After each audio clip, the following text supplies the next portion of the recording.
Radhe Radhe everyone, आप सभी को तुलसी दिवस की बहुत बहुत शुभकामनाएं। फ्रेंड्स, आप सभी जानते हैं कि 25 दिसंबर को हम तुलसी दिवस के रूप में मनाते हैं। इस दिन तुलसी मैया का पूजन किया जाता है। तो आज की वीडियो में हम जानेंगे कि तुलसी दिवस के दिन हम तुलसी माता का पूजन कैसे करते हैं। तो देखिए, तुलसी दिवस के दिन यानी 25 दिसंबर के दिन सुबह सुबह स्नान आदि करने के बाद हम अपनी पूजा की थाली तैयार करेंगे और जहाँ पर भी आपकी तुलसी जी विराजमान है वहाँ पर हम आ जाएंगे। आप ये पूजा सुबह भी कर सकते हैं या सुबह पूजा ना कर पाएं तो शाम को भी आप ये पूजा कर सकते हैं, लेकिन 25 दिसंबर के दिन आप तुलसी जी का पूजन जरूर कीजिएगा। सबसे पहले तुलसी जी के पास आके हमें तुलसी जी के आसपास का जो भी एरिया है उसे साफ कर लेना है। तुलसी जी के गमले को हम साफ कर लेंगे और आसपास की जगह को साफ करके उसके बाद फिर हम पूजा शुरू करेंगे। तुलसी माता हमें अन्न धन और सौभाग्य प्रदान करती हैं, इसलिए तुलसी दिवस बहुत महत्वपूर्ण होता है। इस दिन विशेष पूजा की जाती है तुलसी जी की। तो तुलसी दिवस के दिन जब आप पूजा करेंगे, सबसे पहले तुलसी जी में हमें दूध चढ़ाना है। थोड़ा सा ही दूध चढ़ाइएगा, ज़्यादा दूध नहीं चढ़ाते हैं, इससे पौधा खराब होने का डर होता है। तो थोड़ा सा हम कच्चा दूध चढ़ा देंगे। उसके बाद फिर हम तुलसी जी में जल चढ़ाएंगे। यहाँ पर हमने तुलसी जी में जल सींच दिया है। और देखिए, मेरी जो तुलसी जी हैं इनका गमला काफ़ी बड़ा है, तो मैं पूजा गमले में ही कर लेती हूँ। अगर आपकी तुलसी जी का गमला छोटा है तो आप गमले के नीचे या गमले के साइड में भी दिया जलाकर पूजन कर सकते हैं। और अगर आप लड्डू गोपाल जी की सेवा करते हैं तो 25 दिसंबर के दिन जब आप तुलसी जी का पूजन करेंगे तब आप लड्डू गोपाल जी को भी जरूर विराजमान कीजिएगा। इससे हमारी तुलसी जी भी बहुत प्रसन्न होंगी और लड्डू गोपाल जी भी बहुत प्रसन्न होंगे। तो मैं लड्डू गोपाल जी की सेवा करती हूँ, इसलिए मैं लड्डू गोपाल जी को यहीं पर विराजमान कर लूंगी। आप अगर लड्डू गोपाल जी की सेवा नहीं करते हैं तो आप सिर्फ तुलसी जी का पूजन इस दिन कर सकते हैं। तो यहाँ पर हमने लड्डू गोपाल जी को स्नान करा के बढ़िया से विराजमान कर लिया है। उसके बाद हम देसी घी का दीपक जला देंगे। देसी घी का दीपक जलाने के बाद फिर हम तुलसी दिवस के दिन तुलसी जी को नई चुनरी उठाएंगे। तो अगर आपने पहले से चुनरी उठा रखी है उसको हम उतार देंगे और नई चुनरी इस दिन हम उठाएंगे। अगर आपके पास चुनरी नहीं है तो वस्त्र के रूप में आप तुलसी जी को कलावा भी बांध सकते हैं, कलावा भी उड़ा सकते हैं।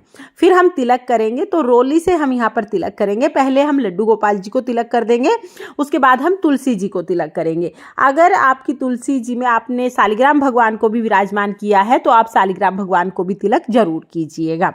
तो यहाँ पर हम सबसे पहले रोली से तिलक कर देंगे। उसके बाद तिलक के ऊपर आप चावल समर्पित कर सकते हैं या तिल समर्पित कर सकते हैं। तिल का बहुत ज़्यादा महत्व होता है पौष के महीने में। अभी पौष का महीना चल रहा है तो मैं यहाँ पर तिल समर्पित कर दूंगी। उसके बाद फिर हम फूल समर्पित करेंगे। जो भी फूल आपको मिल जाए आप वो फूल समर्पित कर सकते हैं। फिर हम तुलसी जी को इस दिन श्रृंगार का सामान जरूर समर्पित करेंगे। आप तुलसी जी को बिंदी लगाइएगा, तुलसी जी को चूड़ियां पहनाइएगा, क्योंकि तुलसी दिवस है, बहुत महत्वपूर्ण दिन है तुलसी जी के लिए। तो आप इस दिन तुलसी जी को चूड़ी, मेहंदी और श्रृंगार का सामान जरूर समर्पित करें। उसके बाद हम भोग समर्पित करेंगे। तो भोग में आप पतासे, चीनी या कोई भी मिठाई समर्पित कर सकते हैं। थोड़ा सा मीठा हमें तुलसी जी के गमले में डालना है, ज़्यादा नहीं डालना है, थोड़ा सा मीठा डालेंगे, बाकी हम वहीं पर रख देंगे। इसके साथ ही आप कोई भी ऋतु फल का भोग भी लगा सकते हैं। तो जो भी भोग आपके घर में अवेलेबल है आप उस चीज का भोग लगा दीजिएगा। तुलसी जी को हमने पहले ही जल समर्पित कर दिया था, लेकिन लड्डू गोपाल जी भी विराजमान है तो भोग के साथ हम लड्डू गोपाल जी को जल समर्पित कर देंगे। उसके बाद हाथ जोड़कर भोग ग्रहण करने के लिए निवेदन करेंगे। फिर यथासंभव हम दक्षिणा समर्पित कर देंगे। इसके बाद हमें परिक्रमा करनी है। तो तुलसी दिवस के दिन आप हो सके तो तुलसी जी की 108 परिक्रमा कीजिएगा। 108 परिक्रमा का बहुत महत्व होता है। अगर हो सके तो आप 108 परिक्रमा करना, लेकिन अगर आप किसी कारण से 108 परिक्रमा नहीं कर पाते हैं तो कोई बात नहीं, 2, 5, 7, 9, 11 जितनी हो सके उतनी परिक्रमा आप कर सकते हैं। तो बहुत ही प्रेम पूर्वक हमें तुलसी जी की परिक्रमा करनी है। और अगर आपकी तुलसी जी ऐसी जगह पे हैं जहां पर आप उनकी परिक्रमा नहीं कर पाते हैं तो आप जिस जगह पर खड़े होकर पूजा कर रहे हैं उसी जगह खड़े होकर परिक्रमा कर लीजिएगा। परिक्रमा करने के बाद फिर हम आरती करेंगे। बहुत प्रेम पूर्वक तुलसी जी की आरती करने के बाद हाथ जोड़कर अपने सौभाग्य के लिए, घर में अन्न धन की बरकत के लिए तुलसी माता से प्रार्थना करेंगे। इस तरह से तुलसी दिवस का जो पूजन है वो पूर्ण हो जाएगा। पूजा के बाद जो श्रृंगार का सामान और दक्षिणा आपने चढ़ाया है ये आप किसी को भी दान कर सकते हैं। और जो भी आपने भोग प्रसाद चढ़ाया है वो घर में सभी सदस्यों को आप बांट सकते हैं। सकते हैं। जल का जो लोटा है वो तुलसी जी में सींच दीजिए या आप सूर्य देवता को अर्घ दे सकते हैं। लड्डू गोपाल जी को पूजा के बाद, क्योंकि ठंड का समय है तो पूजा के बाद आप उनके स्थान पर विराजमान करा दीजिएगा।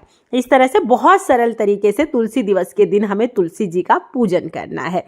फ्रेंड्स, तुलसी दिवस के दिन आप अपने बच्चों को भी जरूर बताएं कि 25 दिसंबर को तुलसी दिवस होता है और इस दिन तुलसी मैया का पूजन किया जाता है, ताकि हमारे बच्चों को भी हमारी सभ्यता, हमारी संस्कृति के विषय में पता लग सके। और जैसे कि मैंने आपको बताया, तुलसी दिवस के दिन आप हो सके तो सुबह पूजा कर लीजिएगा।